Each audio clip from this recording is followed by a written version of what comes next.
अंबाबाईच्या मंदिरात काय प्रवचन आहे पेंडसे गुरुजींचं. तर चला आपण जाऊया, तुम्हाला दाखवते. आपण पोचलेलो आहोत तिकडे, चला जाऊया.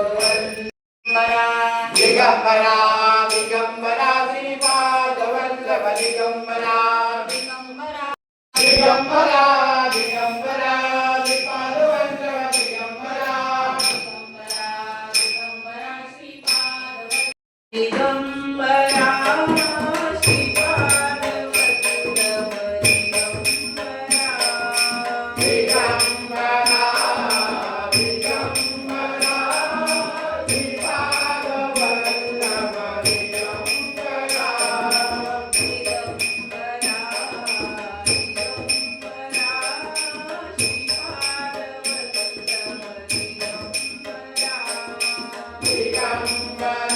तर मी तुम्हाला एक सांगायचं विसरली की काय की मी तुम्हाला मागच्या व्लॉगमध्ये बोललेली की हे करणार आहे मी.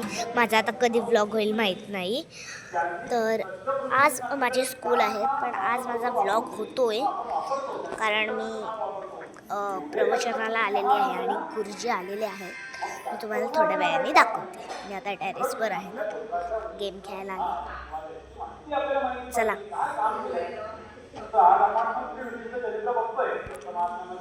आता आम्ही गेम खेळतोय. वरती आलो जिथे जेवण करतात, किचन आहे. कोणता तुझा गेम चालू आहे? चेस. चला मी गेम खेळते, मला दाखवते प्रवचन. वैराग्य करावे.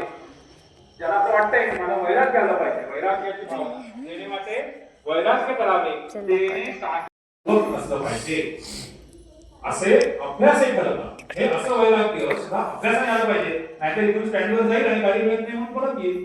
अभ्यासपूर्वक जर काही भावना मनामध्ये निर्माण झाली तरच तो पुढपर्यंत जाईल. त्या भावनेला योग्य तो न्याय त्याच्यामध्ये मिळेल. अभ्यास नसेल तर काही उपयोग नाही.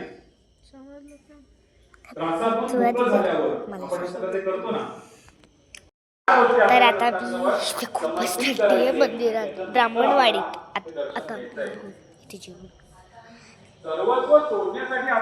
थंडी वाजते मला. मी स्वेटर इथेच घातलेला आहे. आपण दर्शनासाठी जातो की आपल्या काहीतरी कामना पूर्ण व्हाव्या या उद्देशाने हा प्रश्न दिलेला आहे. एका ओळीमध्ये हे तीनही चारही शब्द वापरलेले आहेत. हे सगळं करताना आहे ना, काही ऋषींच्या बाबतीत किंवा काही व्यक्तींच्या बाबतीत ज्ञान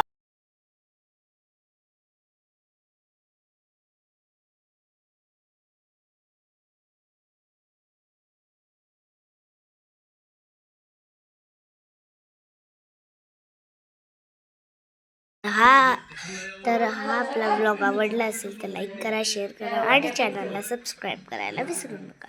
बाय.